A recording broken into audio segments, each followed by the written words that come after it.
an Alistair. Mae ffyddwch yn y crolus agos cha byringe cosio. Gwna ce gynro na Fir Tàileasg ac yn te calm spot.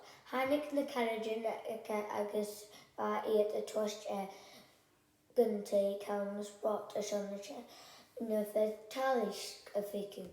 Chai iad tosin yn trai a nosin ba iad am ac yn te calm spot. Iad y steig yn tei agos chai yn Doris Brack. Gen y Fir Tàileasg agos char o ffysicl gynro lwchach edrych llawn.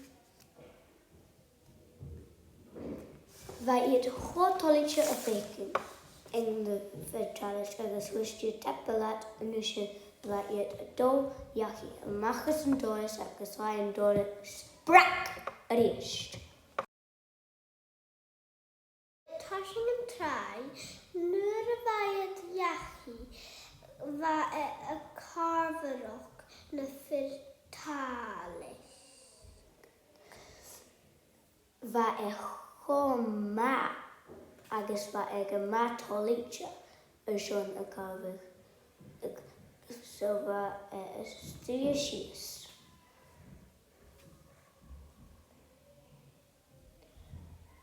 So yn.